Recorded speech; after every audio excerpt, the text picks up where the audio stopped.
change your life and be reborn. Demons try to rise but stamp them down. Badness we equalize like Washington. Stand tall, we got them all jumping. In a fear God you gon' feel it.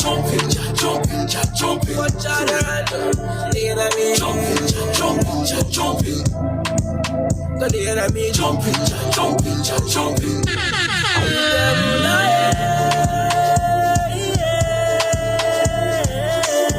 When the enemy come around, hit the walls like Jericho, break it down. Drums went ta-ta-ta-ta-ta-ta-ta. Same rock and stand up, will take you out. David with the shout, worship at the over there. I'ma let you decide.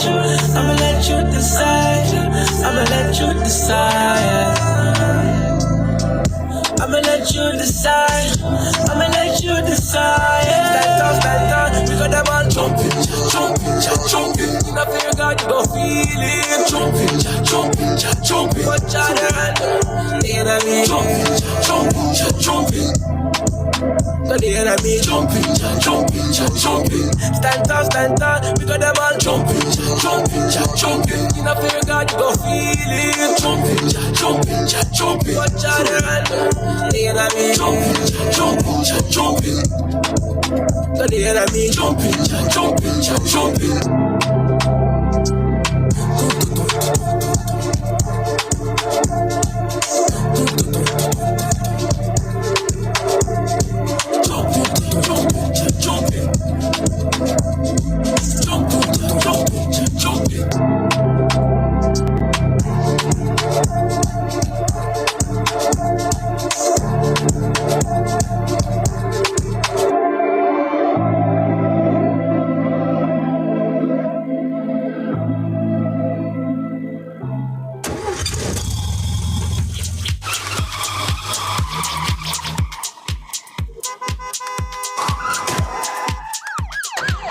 Our journeys through education take many routes from our early years to university.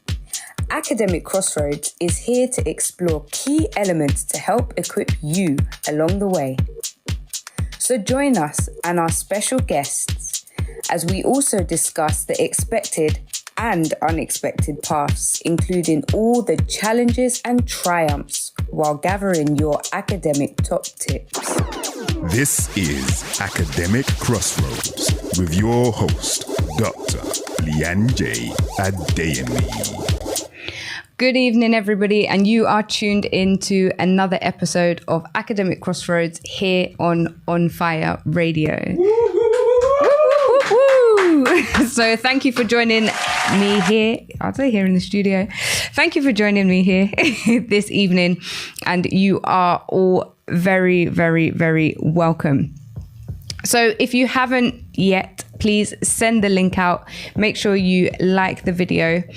And today we will be continuing in our series of Getting Ahead. And this week it is the National Day of Play. So we will be getting into that and more questions from our listeners. So I will be back with you in just one moment, but stay tuned, send the link out, and I'll see you soon.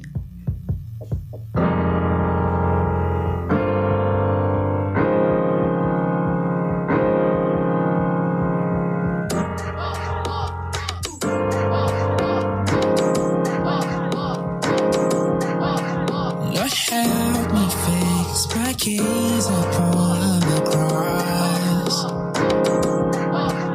If you're in me, nothing can be a loss. I put my face in the dust and declare you're holy. This is the race I run, you're the call before me. You are holy. You are for me, I don't no weapon formed against me. I shall ever prosper. I don't you are holy.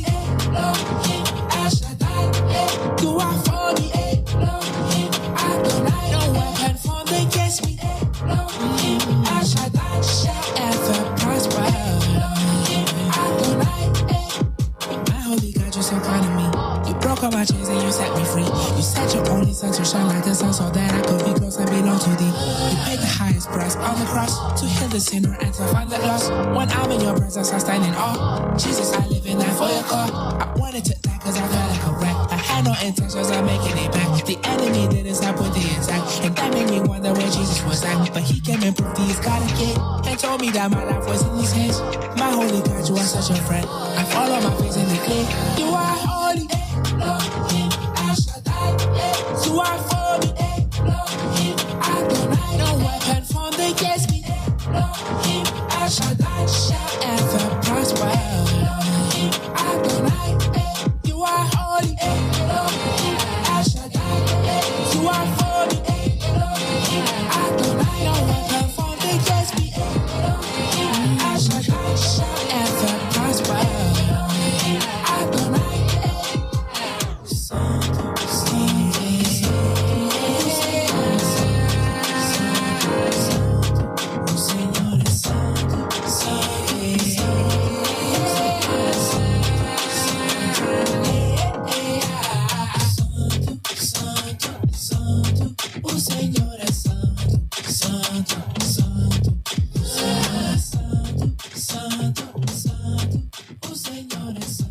This is Academic Crossroads.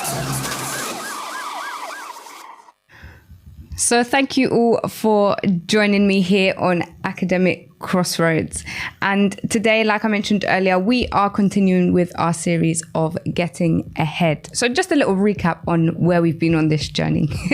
So we spoke about focusing on how university students and sixth formers can utilize their summers in order to best prepare them for the next phase, the next year, and also to make your summers worthwhile. I mean, you have like 6 weeks off, maybe more for some of you, and so we might as well get the most out of them that we can, right?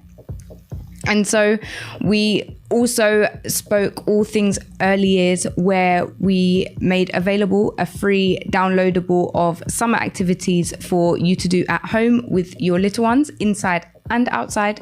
So please make sure you check out mustardseedlearning.com, where you will be able to grab your free downloadable. And then we journeyed on from the early years into secondary school last week, where I was joined by Yvonne Ebba, and we were talking all things English, all things secondary school. And she made available her Unlock Your Potential This Summer downloadable, which has something for students, something for parents as well. So please make sure you download it. Her RR&R initiative has now begun. So if you didn't catch it this year, then you'll have to wait for next summer. However, all of the other content. So today we are focusing on all things play. Now on Wednesday, it is National Day of Play, and it is known as Play Day. Now this happens on the first Wednesday in August. You are trying to teach or learn. So before very early years, if you can remember, then it may be your primary school years or your secondary school years. But what were some of the things that you really enjoyed playing when you were younger? So now play is something that can be structured or it can be unstructured. It can be something that can be done in short bursts throughout the day, or it may be that actually you're so into a game. Sometimes you can set up a game and children can play for hours on end. I guarantee a lot of you would say, yeah, we just went out from the morning and we were playing all day, and then you'd come back home. Maybe you'd come back home when you were thirsty or you needed some lunch, and then it was back outside. And so play has such a pivotal part of childhood and learning as well. So we would love to hear your favorite things that you played when you were younger. So please drop a comment in the comments box, and I will be back with you in just one moment. On Fire Radio.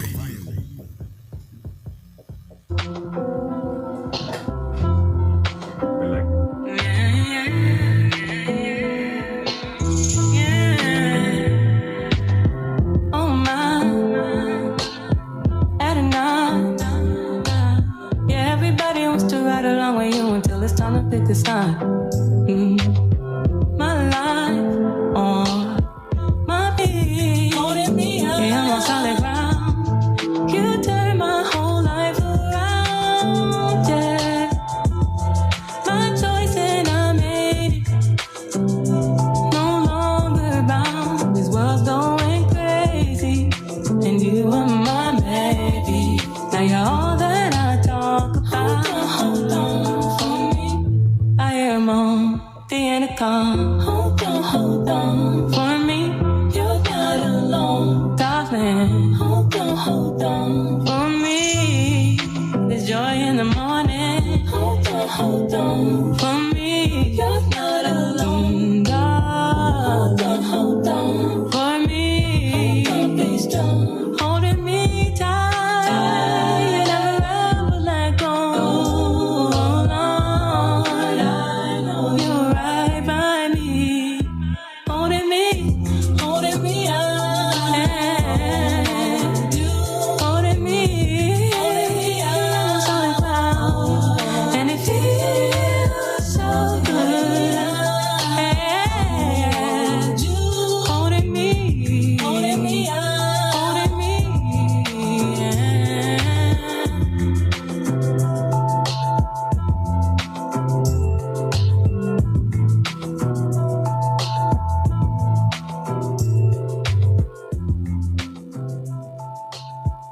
On Fire Radio. Anytime, anywhere.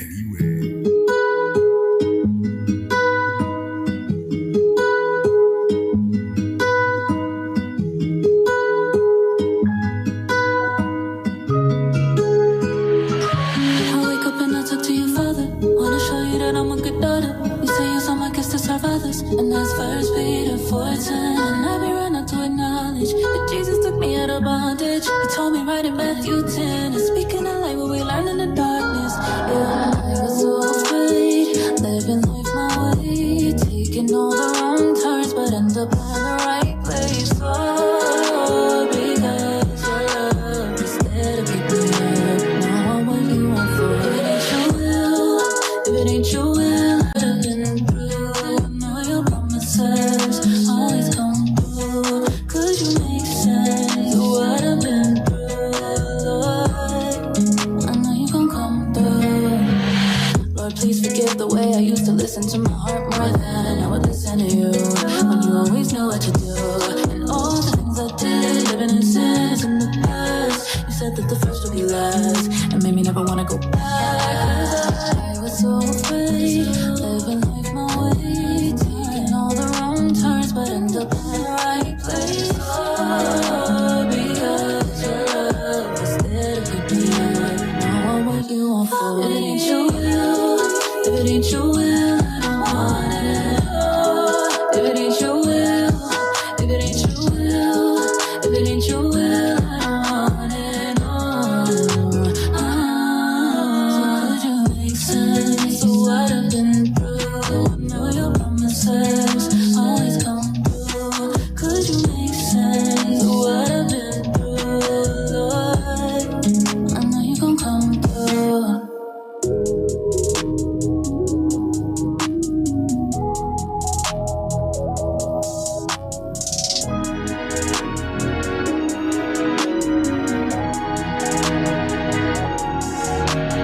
This academic crossroads.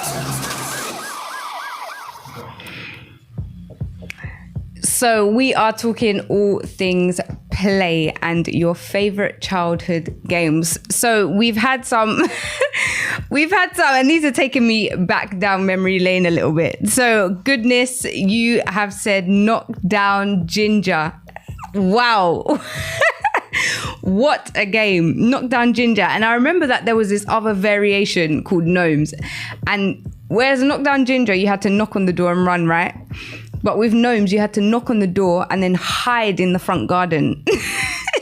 Hide in the front garden or within the vicinity. Risky, a lot more risky, but similar principles. So knock down ginger. I bet a number of you remember that game. Nigel, you're going for a game in the safety of your home. Snakes and Ladders, classic. A classic game that you could play for hours. And now they have like massive outdoor boards for those as well. And if you are a parent, you can create your own Snakes and Ladders type game. If you have the magnet connector squares, if you create a board with those, you can write numbers on the boards as well. And so then it has the same principle of rolling the dice and moving the, I guess, player. You could use whatever. You could use a toy. You can use, I don't know, another shape that you have or something, and move them along the board. So that's another variation, homemade variation of Snakes and Ladders. Good evening, Salso. Thank you for joining us. Direct Ludo and board games in general. I feel like board games are something you could have played for hours on end, hours and hours and hours, especially if you have like those competitive siblings or cousins, if they've all come over in the summer. Ben, you've said Kirby. Okay, I'm gonna assume this is Curbs.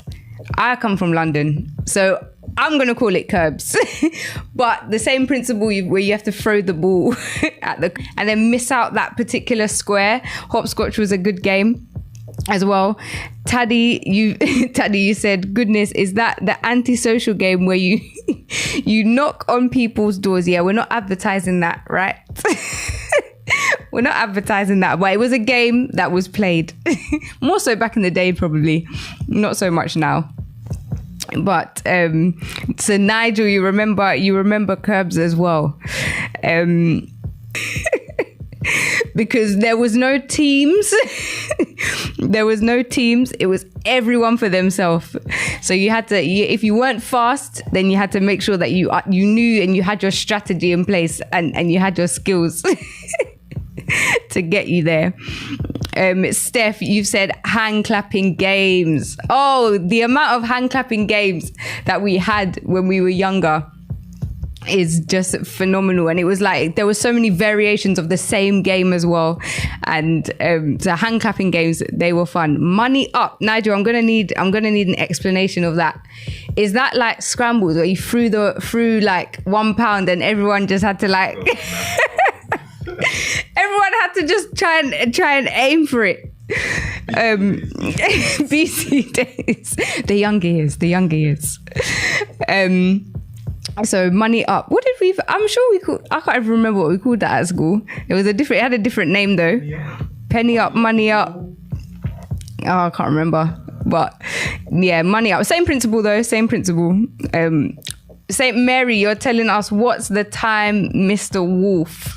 That game was good, especially if there was like, if you played it, maybe like if you were in school and you played it with your whole class.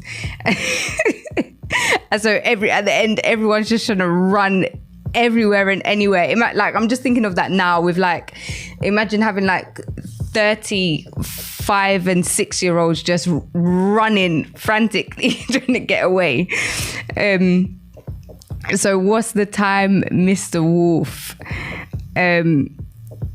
Sithi, you've said San Andreas and One Bounce. I'm not sure what One Bounce is. San Andreas, I feel, where you have to kick the ball. One Bounce, £2. Then you know you can get a lot from the shop. Now you can probably just buy like 1 or 2 things. It might even just get you a drink or something. But back then, £2 was like a lot. And so the sadness was a classic in my house. Scrabble, and you had to make sure you had the dictionary. Just for those that weren't sure or those that were trying to make up words, you had to have a dictionary on deck for that game. Most definitely. And okay, so that game where you throw the money and whoever gets it closest to the wall wins. Yep. So Steph, you said it. We've had skipping games, stuck in the mud, pound up or scrambles. Steph, you said scrambles was intense. So there are so many games that we have played over the years, that if you're a parent, I'm sure your children come home from school and they're playing games and you're there reminiscing, remembering. And so play has such a pivotal part to most people's lives, and whether it's a game that we've brought up today, or there are so many games that are played, especially those during childhood. And so it is such an important thing, because how many of you were able to understand tactics? How many of you were unable to understand strategy? You had to know where you could go, where you couldn't go. You had to be able to balance when you were doing hopscotch. You had to be able to spell when you were playing Scrabble. And so all of these games, whilst they are fun and enjoyable, they are also helping children, whether they are young or older, learn and develop. And so if we can introduce more play into our, or it may be a new question that you thought of today, but please feel free to drop your questions and we will get back to it in just one moment.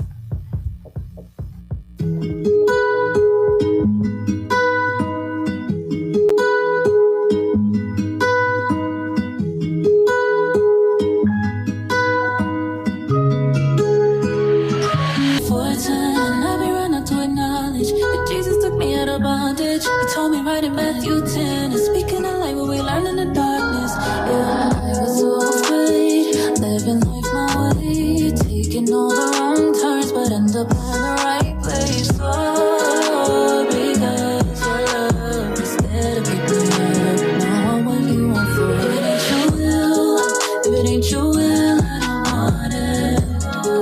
If it ain't your will, if it ain't your will, if it ain't your will.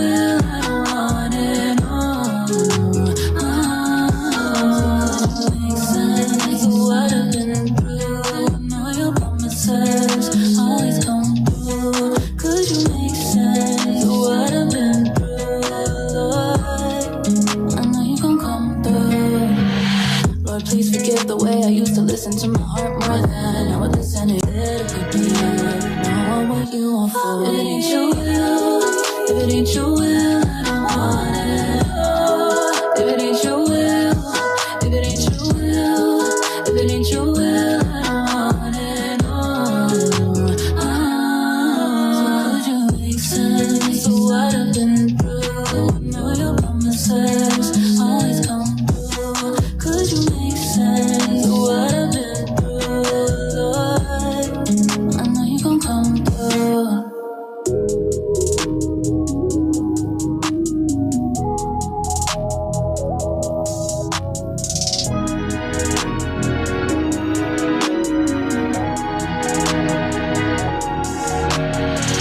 On Fire Radio, anytime, anywhere. Welcome back to Academic Crossroads, where we are in the final stint of our series on getting ahead. But before we get into our day of play, we are going to head into... I inquire to ask him, what's up, Doc? And this is the part of the show where we answer your questions. So if you do have any questions, please just drop them in the comment section and we will work our way through them. But we've had a few questions come in, and so we will get to those first. So our first question is from Goodness. Now you've asked, what would you recommend for a year 11 student who plays football to make sure they keep up with revision and use effective ways to revise as they aspire to excel in their GCSEs? So in terms of making sure they keep up with revision, put a plan in place. If you start your days just thinking, okay, yeah, I'll revise something, then you're less likely to do it. So one thing I would recommend for revision is know what you plan to do tomorrow. Know what you plan to do this week would be even better. And even better would know what you plan to do this month. So if you can structure your revision, you know what subjects you have, you know where you are for each of the subjects, and you will know the gaps in your knowledge and maybe the bits that you just need to continue to revise. And so identify those and structure a revision plan for yourself. A good way to do this might be working with one of your teachers, or maybe if you have a mentor, then they will be able to help you structure your revision plan. But your first port of call would be to make sure you have a revision plan, and then also have somebody that you're accountable to maintain that revision plan. Because we can do all the planning, but sometimes if you don't have someone breathing down your neck being like, make sure you do this, or have you done this, then sometimes the plans cannot play out as we intend for them to. So make sure you identify your gaps, identify what you have to do, get your revision plan in place, and also make sure you have somebody that you're accountable to. It may be a friend, it may be a mentor, it may be an older sibling or cousin, or somebody that you effective ways to revise as they aspire to excel in their GCSEs. So for revision, it may differ slightly from subject to subject. But one of the best things you can do is, like we mentioned last week, exhaust your exam papers. Exhaust the papers. Get as many past papers as you can and just do them. Sit under timed conditions, get them done. And once you've done them, you can go to your teacher to help them go over them with you. You could even use ChatGPT and AI tools to help mark your work, not give you the answers, but mark your work for you. And so really utilizing your past papers will be so pivotal, because then you will understand how to structure the work where it's necessary, and then it will help you get into that exam mode. Also, for your revision, you have to find ways that information sticks in your head. So one thing for me, I was songs and movement. That was like the biggest thing for me when I was revising. When I was at university, in school, it was songs and movement.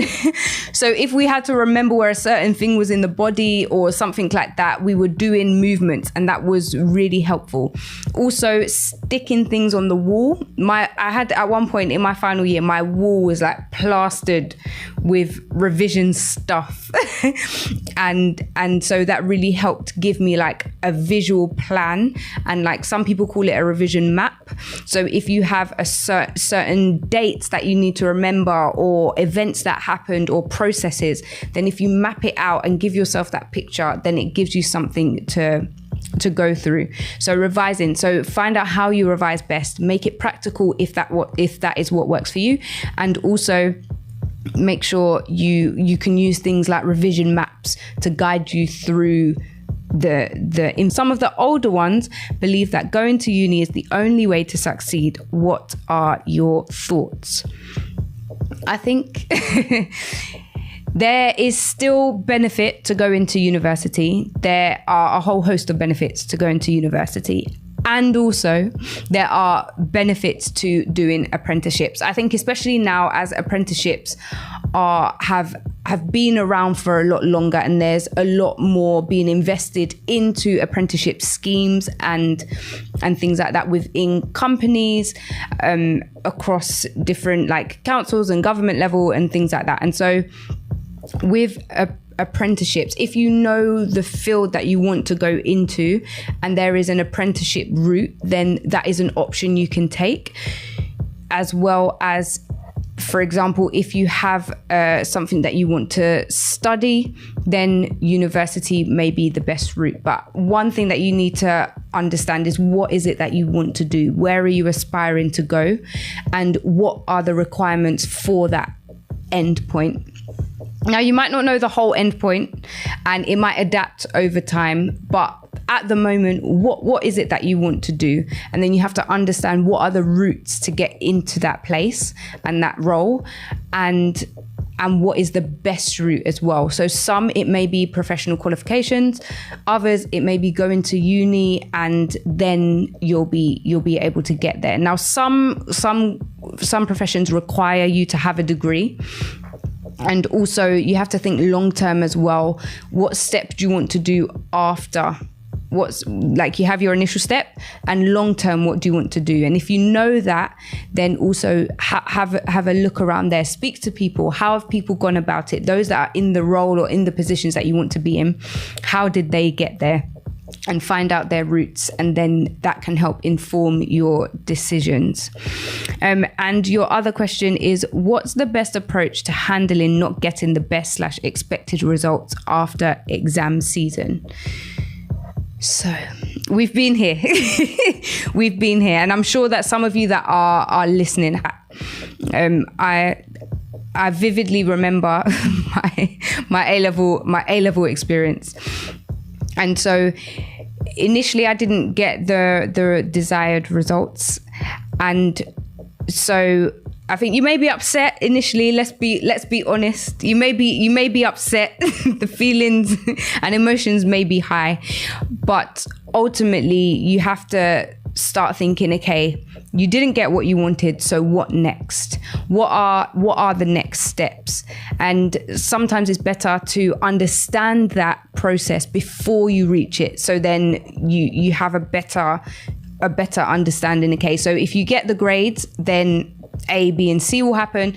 And maybe if your grades don't turn out exactly what you wanted, then what are the steps for that? And also make sure that you're speaking to people. You're speaking to people that understand the process and have been through the process. If they are teaching as well, or they're mentoring students, then make sure you get in touch with them and speak to them about it, so that they can help guide you on that. There was one student that I'd worked with, and she didn't get her results that she wanted. And so she was going to have to go onto a foundation course. But actually, because I worked in universities and I've been a lecturer, I understood the process and how you can navigate that space. And so actually, instead of going on to the foundation degree, she was able to go onto the full university course. So don't do it on your own, is what I'm getting at as well. Don't do it on your own, but actually reach out to people, ask, and then they will also be able to help you navigate that. So the National Day of Play was established to raise awareness and to make sure we were looking into the importance of structured and unstructured play, and making sure that we understand the benefits of screen-free play. And part of my favorite part of this is active play. So getting children up and moving, and older children up and moving. And so this year it is focused on spaces for play, and it's looking at accessible areas of play and inclusive areas of play. Now, play, like we mentioned earlier, is so important for so many reasons. It can help develop a child's communication as well. And when I say communication, whilst we're thinking of the language side of it, which it does, it helps develop language because they are having to speak and interact, but it also helps children understand facial expressions, body language as well, eye contact. And so when children are playing, it's not just I'm driving this car along the track, but there are so many benefits to it. Children often are granted the opportunity to develop their fine and gross motor skills. Now, these are the skills, and they are very important for things like writing with a pencil as well, because they develop strength, coordination, they develop balance. And so whilst you may be thinking that a child running around outside or jumping off things, doing obstacle courses might just, sometimes you can look at it and just think, okay, calm down, it's all right. But actually, all of these things are beneficial. They're increasing their hand grip strength. They're increasing their ability to actually, like I mentioned earlier, write with a pencil. And so some of these outcomes as well have benefits academically for children in the future, and later on in life. They can also have massive health benefits in terms of their fitness and how much they engage with physical activity later on in life. And so when children are playing, it can encourage problem solving, and they have a better understanding of that because they're having to navigate through different things. They're having to navigate with other children as well. And so for those of you that have more than one child at home, you will know play is an amazing place for children to develop their negotiation skills. And so with that being said, there are outdoors. There are also ways to make sure that in the home where maybe children do spend a lot of time, especially over the summer holidays, that you can actually make your home environment a really beneficial place for space for play for your children. And part of that is making your environment flexible and adaptable. So whilst the PlayStation or wherever they are may begin as one thing, then if it is able to adapt and transition, so they may start using a tent, for example, as a rocket ship. They may be launching it. They may be launching it and taking it to outer space, but giving them that opportunity to adapt and change things as they go is really helpful. And as a parent, part of that, sometimes we're thinking, and I know even myself, I say it sometimes, I'm like, but that's not meant to be used for that.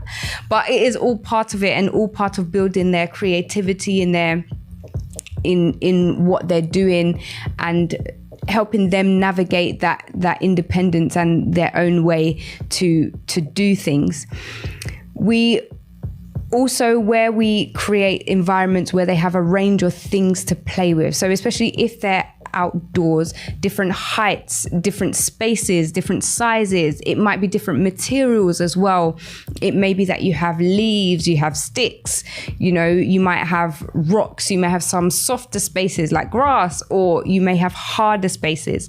And so actually allowing children to utilize all of these different things can really help them understand the world around them, and understand that actually if I jump on grass and fall over, it's a bit softer than if I jump on maybe a patio or a paving slab and fall on my knee.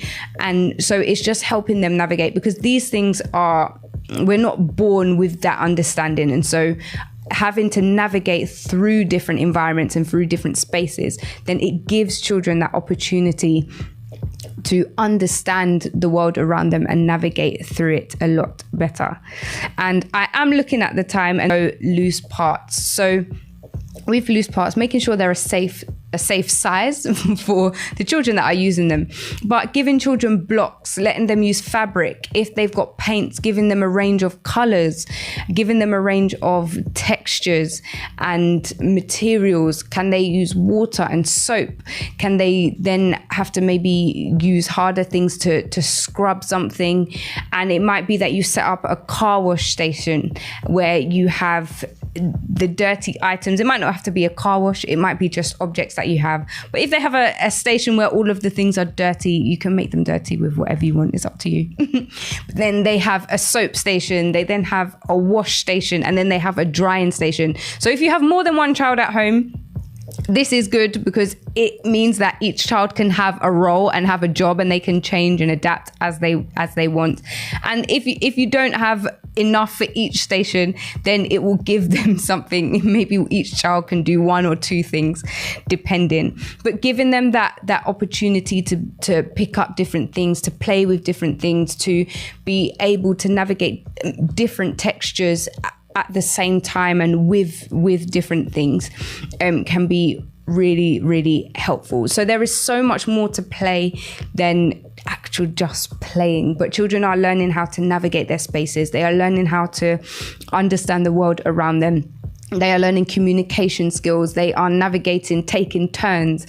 They are building their gross motor skills and their fine motor skills as well, which help them into this series.